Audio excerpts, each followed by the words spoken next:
Salut, c'est Gab, j'espère que vous allez bien. Aujourd'hui, on se retrouve pour faire un unboxing de poissons. Tous les animaux pour les 3 bacs Biotop qu'il y a derrière moi, donc celui-ci, celui-là et celui qui est juste en dessous, que vous ne voyez pas actuellement, sont arrivés. La première espèce que je voulais introduire avec vous, c'est tout simplement les petits poissons du lac Tanganyika qui va y avoir dans le bac derrière moi. Je vous propose qu'on voit d'abord les poissons, d'où ils viennent, comment ils sont emballés, etc., qu'on les mette dans l'aquarium. Puis un coup qu'ils sont dans l'aquarium, on parlera tranquillement des mises à jour de ce que j'ai changé dans la mise en place de l'aquarium. Dans cette caisse, il y a les poissons de tous les aquariums, mais dans cette vidéo-là, on va s'attaquer que aux poissons du lac Tanganyika. Et forcément, il n'y a qu'une seule espèce dans cet aquarium parce que ce sont des cuves de 112 litres qui font 80 de long par 35 de large par 40 de haut. Alors, je vais ouvrir la boîte. Donc, je l'ai déjà ouverte pour regarder rapidement comment étaient les poissons. Et hop!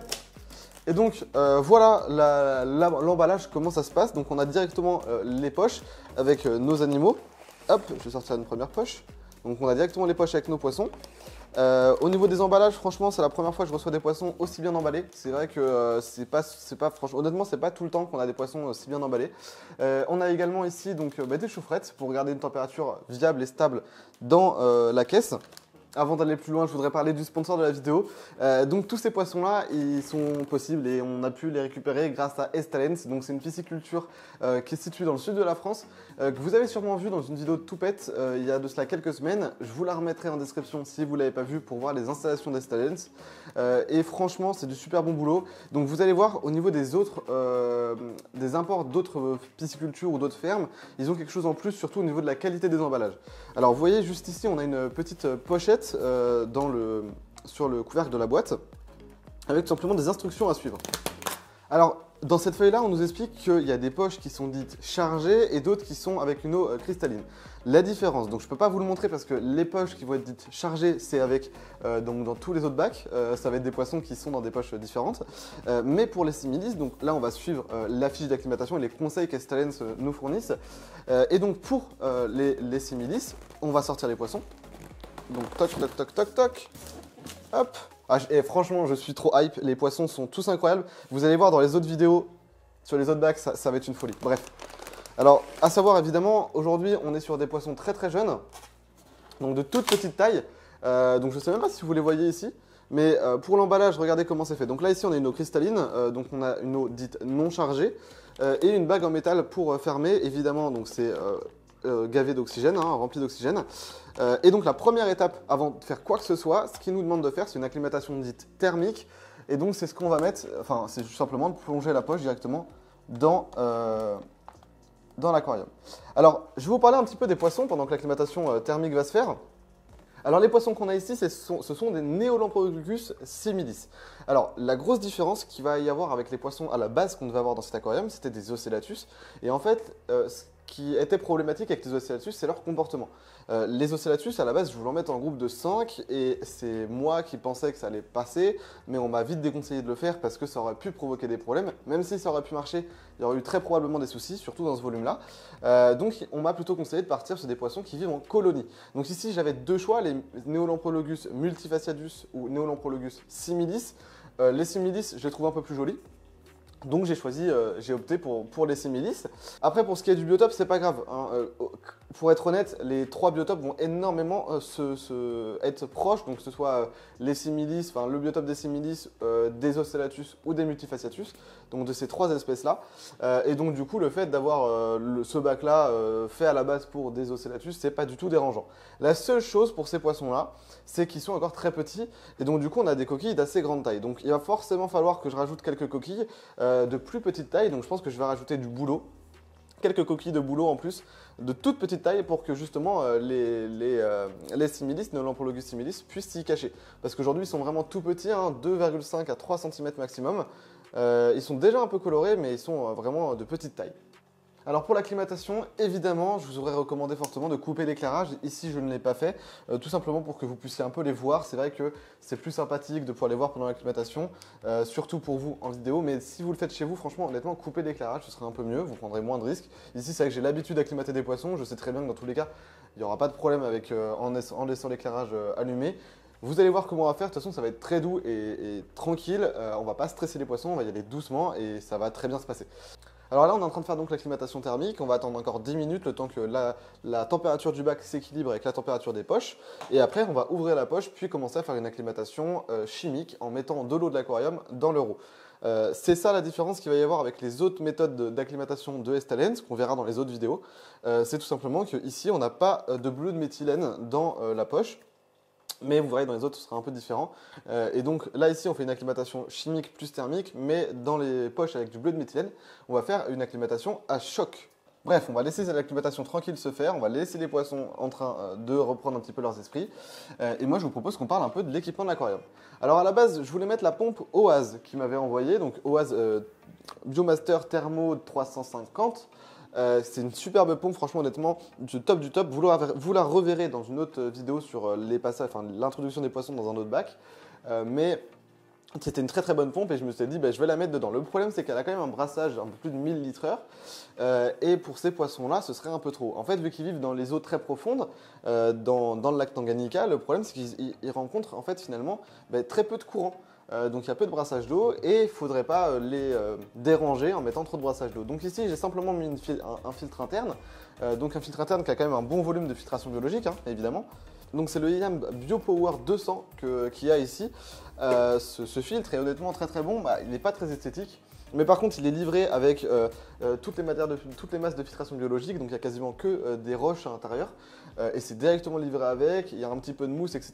Non, c'est un très très bon filtre, honnêtement, j'en suis... voilà, c'est niveau de la technologie, il est très très bon. Mais par contre, en termes de design, il est un peu horrible, on va pas se le cacher. En tout cas, donc j'ai équipé ce petit filtre interne là. Derrière, j'ai glissé un petit chauffage pour que l'eau soit à 24 degrés.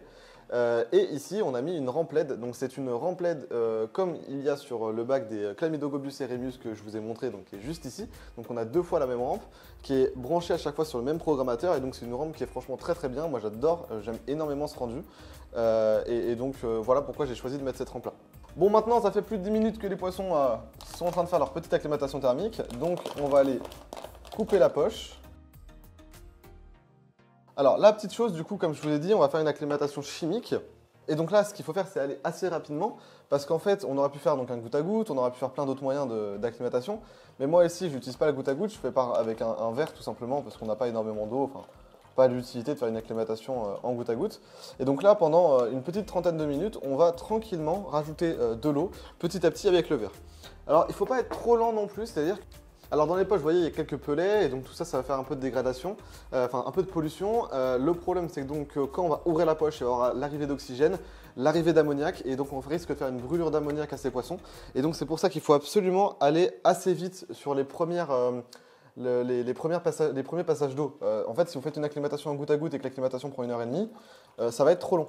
Donc il faut quand même aller un peu vite, sans aller trop vite évidemment, pour être sûr de ne pas créer de brûlure d'ammoniac à ces poissons ou de stress trop important. L'acclimatation est bien avancée, ça fait maintenant plus d'une trentaine de minutes que j'attends tranquillement en ayant augmenté bien le niveau d'eau. Et donc maintenant je vous propose qu'on va les pêcher, les mettre directement dans l'aquarium. Alors attention, évidemment je vous déconseille fortement de mettre l'eau des poches, toujours quand on va prendre des animaux en animalerie ou autre, on ne met pas l'eau des poches dans son aquarium. Ça c'est vraiment une règle de base et je vous recommande énormément de bien suivre ça parce que ça peut poser problème. Donc j'ai ma petite épuisette et puis je vais passer à les pêcher tranquillement avec vous.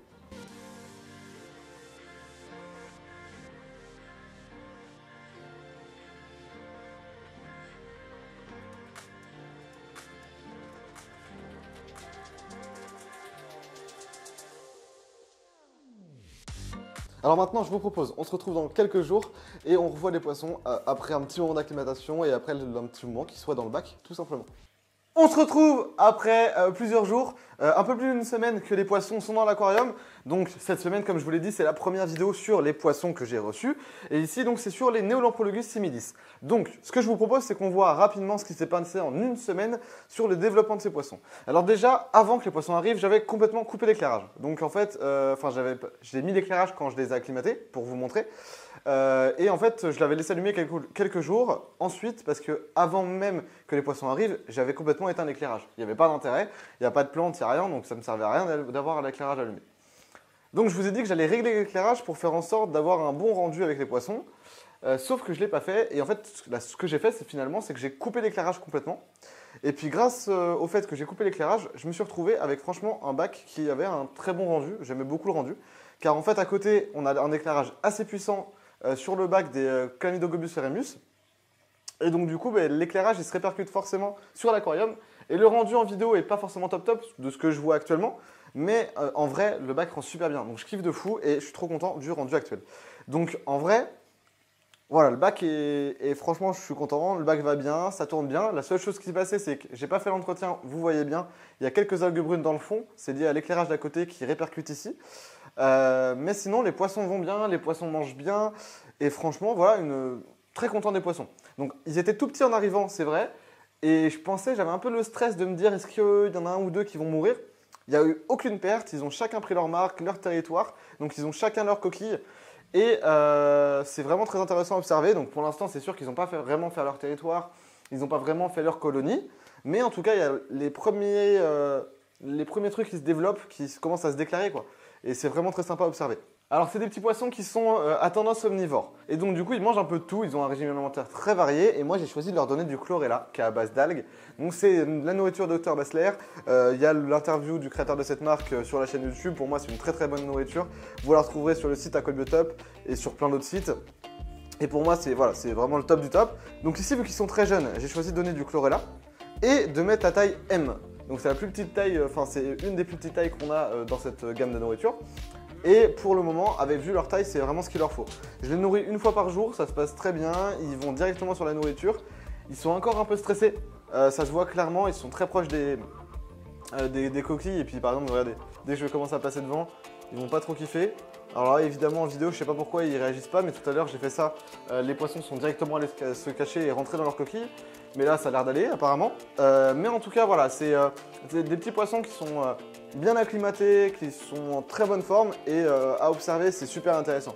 Je vous mets pas mal d'images pour vous montrer l'effet un petit peu relaxant que ça donne dans l'aquarium. J'aime énormément ces petits poissons en termes de comportement. C'est très intéressant. Ils sont vraiment placés un petit peu partout dans l'aquarium. Donc, ils ont vraiment chacun une coquille. Chacun vraiment une coquille et une zone délimitée. On a le premier poisson qui a commencé vraiment à faire son territoire, c'est le plus petit qui est dans le fond. Donc c'est le plus petit du groupe je trouve. Et il a commencé à creuser un petit peu les coquilles. Donc en fait il a creusé tout autour, on voit qu'il y a une espèce de cratère qui s'est fait. Ouais, c'est qu'il essaye de faire son petit territoire. On a aussi des poissons qui sont un peu plus serrés, tous ceux qui sont devant. Donc ici on a une petite colonie qui est en train de se créer, il y en a 3, un là, un juste derrière et un ici.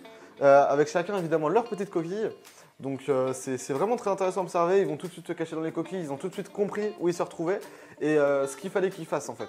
On dit souvent en aquariophilie que les poissons du lac Tanganyika sont des poissons gris et c'est vrai que franchement, bon on va pas se mentir, ils ont vraiment des tendances à être grises. Mais par contre, ici avec les yeux bleus, ça donne une coloration que je kiffe de dingue.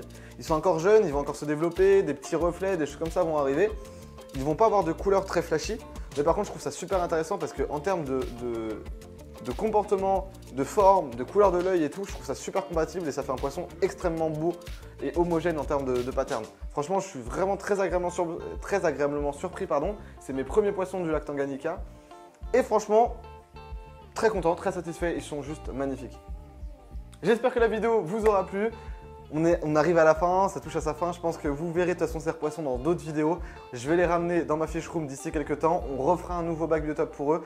On remontrera leur comportement et ce sera un peu l'occasion de développer un peu plus ce que je vous dis aujourd'hui. Car aujourd'hui, tout ce que je vous dis, c'est basé sur mon expérience qui a duré seulement une semaine avec eux et ma connaissance légère que j'ai en ces poissons, étant donné que j'en ai jamais élevé auparavant. Mais d'ici quelques mois, d'ici quelques temps, vous les reverrez et vous verrez que j'aurai plus de choses à vous dire sur eux. Alors que je les trouve déjà passionnants aujourd'hui, j'imagine pas dans quelques temps, en apprenant à les connaître, à quel point je vais les trouver intéressants. On se retrouve vendredi prochain donc pour une autre vidéo. Moi, pendant que vous verrez cette vidéo là, je suis en train de faire les travaux de la fiche room. Et bientôt, d'ici quelques semaines, vous aurez l'énorme vidéo sur la totale rénovation de la fiche room. Ça va être une dinguerie. Bref, en tout cas, j'espère que la vidéo vous aura plu. Salut, c'était Gab, à vendredi prochain.